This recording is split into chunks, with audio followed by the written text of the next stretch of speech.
America और रूस आपस में दुश्मनी एकदम कट्टर वाली। अमेरिका मांगे तो रूस शायद एक सुई भी ना दे, लेकिन यही रूस एक ज़माने में अपनी ज़मीन अमेरिका को देने के लिए तैयार हो गया था, वो भी कौड़ियों के भाव। ज़मीन का साइज़ 1/3 यूरोप के बराबर, और ज़मीन भी ऐसी वैसी नहीं, सोने के भंडार वाली। सोना भी दो प्रकार का, एक तो जिससे जेवर बनते हैं और दूसरा काला सोना यानी पेट्रोलियम। दोनों के भंडार थे इस ज़मीन में। अमेरिका ने इस ज़मीन से खूब कमाया, इतना कमाया कि जितने में ज़मीन खरीदी थी उसका 1000 गुना वसूल भी लिया। अब रूस पछता रहा है, लेकिन चिड़िया तो चुग गई है खेत। चिड़िया आई कहाँ से, रूस ने अपना एक राज्य अमेरिका को क्यों दिया, इसी से जुड़ा है हमारा आज का किस्सा। नमस्कार, मेरा नाम है निखिल और आप देख रहे हैं ऐतिहासिक किस्सों कहानियों से जुड़ा हमारा रोजाना का कार्यक्रम तारीख।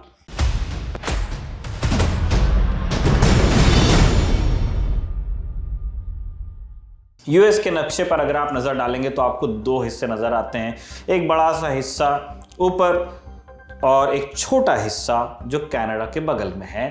जो छोटा हिस्सा है ये अमेरिका का अलास्का राज्य है। एरिया के हिसाब से अमेरिका का सबसे बड़ा राज्य। लोग कम रहते हैं यहाँ पे, मतलब अलास्का और दिल्ली की जनसंख्या का घनत्व अगर बराबर होता तो पूरे दिल्ली में महज 16 लोग रहते। इसका मतलब ये है कि अगर अलास्का में जितने दूर दूर लोग बसे हैं उतने ही दूर दूर अगर दिल्ली में भी बसे होते तो दिल्ली में सिर्फ 16 लोग रह रहे होते। इतनी स्पार्स पॉपुलेशन है। इसकी वजह भी है, अलास्का का अधिकतर इलाका जंगलों, नदियों और बर्फ के पहाड़ों से घिरा है। यहाँ अमेरिका का एक सीक्रेट भी छिपा है। यहाँ दबे हैं पेट्रोलियम के भंडार, जिन्हें अमेरिका ने मुसीबत के लिए बचा कर रखा है। यहाँ सोने के भंडार भी हैं। बाकायदा इतनी नेचुरल संपदा है कि यहाँ के लोगों को कई टैक्सेस देने नहीं पड़ते। राज्य की कमाई का हिस्सा हर नागरिक को मिलता है। इस नेमत के लिए शायद अलास्का के बाशिंदे भगवान को शुक्रिया अदा करते हों, लेकिन शुक्रिया का असली हकदार है उनका पड़ोसी देश रूस। इससे पहले आप पूछे कि अमेरिका रूस का पड़ोसी कब से हुआ, एक और नक्शा आप देखिए। पैसिफिक महासागर में एक समंदर पड़ता है, बेरिंग सी। इसके एक किनारे पर रूस है और एक पर यूएस का अलास्का राज्य। यहाँ रूस और अमेरिका के बीच महज 3 मील की दूरी रह जाती है। इस दूरी को पार कर कुछ 3 सदी पहले रूस के खोजी अलास्का आए। पूरी कहानी यूं है कि कुछ 3 सदी पहले रूस के एक सम्राट हुए, नाम था पीटर द ग्रेट। ग्रेट इसलिए क्योंकि इन्होंने रूस की सीमा का विस्तार किया और पहली नौसेना भी बनाई। विस्तार के क्रम में पीटर ने पूर्व की ओर 2 नौसैनिक अभियान भेजे, जिनकी जिम्मेदारी मिली वाइटस बेरिंग नाम के एक खोजी को। खोजते खोजते बेरिंग पहुंच गए उत्तर अमेरिका। यहाँ अलास्का में उन्होंने डाला अपना पड़ाव। अलास्का का जंगली इलाका था, यहाँ जंगली जानवरों की भरमार थी। बेरिंग के लोगों ने खूब शिकार किया और लोमड़ी, ऊद बिलाव जैसे जानवरों की ढेर सारी खाल लेकर लौटे साइबेरिया। साइबेरिया में जमकर ठंड पड़ती थी, इसलिए इन जानवरों की खाल की काफ़ी मांग थी।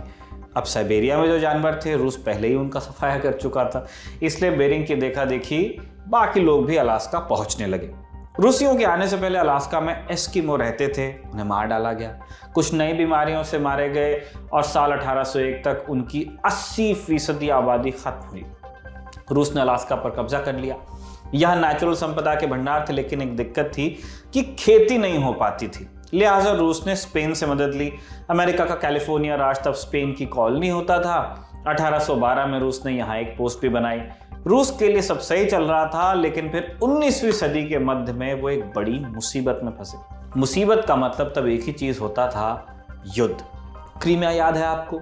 यूक्रेन का वो हिस्सा है जिसे रूस ने साल 2014 में कब्जा लिया और आगे जाकर जो रूस यूक्रेन युद्ध की एक बड़ी वजह भी बना।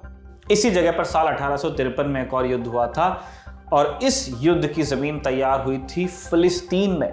फिलिस्तीन तब ऑटोमन साम्राज्य के अधीन आता था। यहाँ ईसाई अल्पसंख्यक थे। इनमें भी 2 तरह के ईसाई थे, एक पोप को फॉलो करने वाले जिन्हें रोमन कैथोलिक कहते हैं। ये खेमा ब्रिटेन और फ्रांस जैसे देशों को अपना सरमायादार मानता था।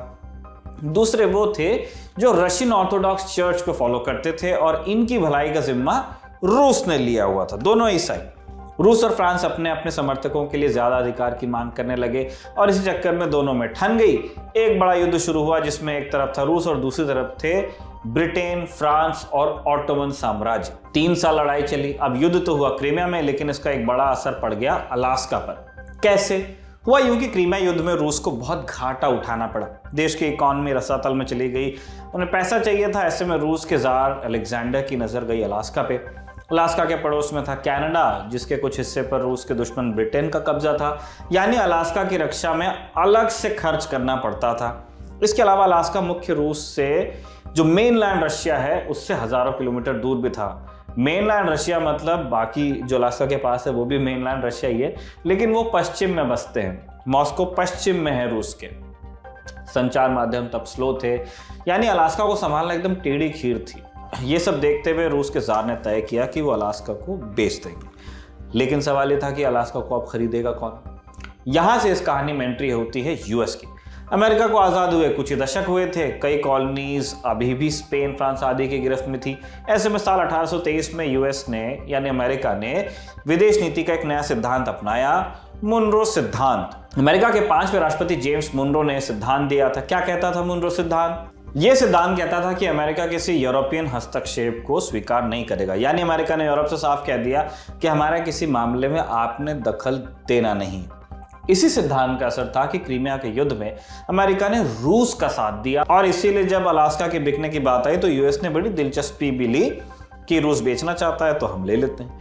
मुनरो सिद्धांत के तहत वो किसी हालत में अलास्का को ब्रिटेन के हाथ में जाने नहीं देना चाहते थे। अमेरिकी state of secretary William sievert को लगता था कि अलास्का के जरिए वो पैसिफिक सागर में अपनी स्थिति मजबूत कर लेंगे। वहीं अलास्का के नेचुरल रिसोर्सेस उन्हें मिलेंगे सो अलग। 1867 में उन्होंने रूस से डील फाइनल की और अलास्का को यूएस ने इसी तरह खरीद लिया। अलास्का का इलाका बड़ा जंगली था, बड़ा दुर्गम था, जानवर बड़े थे, रहना बड़ा मुश्किल था और पता नहीं था कि इसकी यूटिलिटी क्या होगी आम लोगों को। इसीलिए जो यूएस की तब की प्रेस थी उसने बड़ी आलोचना की, कहा कि यह बेवकूफ़ी भरा निर्णय है।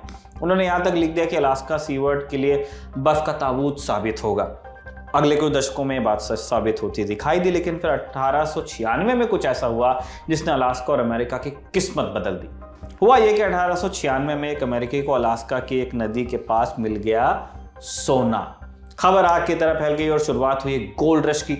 3 साल के लिए अलास्का में लोगों का तांता लग गया, जिससे इस इलाके में इंसानों की बसाहट हो गई तेज।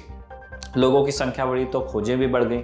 जिंक आदि खनिज के भंडार मिले और जैसे ही पता चला कि अलास्का में तेल के भंडार भी हैं, साबित हो गया कि अलास्का वाली डील बड़े फायदे की थी। अलास्का की खरीद दुनिया के इतिहास में हुई सबसे बड़ी रियल एस्टेट डील थी। गेस कीजिए अमेरिका ने अलास्का को किस रेट पर खरीदा होगा? जवाब है 2 सेंट, यानी लगभग 50 पैसे प्रति एकड़ की कीमत पे। कुल कीमत 550 करोड़ रुपए। तब इस कीमत में अमेरिका को पूरे यूरोप की 1/3 के बराबर जमीन मिल गई। इस जमीन से अमेरिका ने खूब कमाया, इतना कमाया कि अगले सिर्फ 100 सालों में अलास्का की लागत का हजारों गुना वसूल लिया यूएस ने। 21वीं सदी में ये अमेरिका के सबसे अमीर राज्यों में से एक है। यहाँ यूएस के 2 मिलिट्री बेसेस हैं जहाँ न्यूक्लियर मिसाइल्स को तैनात किया गया है। अलास्का का एक और फायदा यह है कि इस रास्ते अमेरिका को आर्कटिक का रास्ता मिलता है, जहां संपदाओं को हड़पने के लिए एक नई होड़ लगी है। साल 2008 में अमेरिकी चुनाव के दौरान उपराष्ट्रपति की एक उम्मीदवार ने अलास्का को लेकर एक बयान दिया था, जिससे उनकी खूब किरकिरी भी हुई थी। इनका नाम था सारा पैलिन। क्या कहा था पैलिन ने? हुआ यूं कि एक इंटरव्यू के दौरान सारा पैलिन से विदेश नीति के बारे में कुछ पूछा गया। पैलिन ने जवाब दिया कि विदेश नीति का तो मेरा बड़ा लंबा अनुभव है। तब पूछा गया कि कैसे है आपका इतना लंबा अनुभव, तो उन्होंने जवाब दिया कि क्योंकि मेरे घर से दिखाई देता है रूस। पैलिन दरअसल अलास्का की गवर्नर रह चुकी थी। इस बात को लेकर पैलिन का खूब मजाक उड़ाया गया।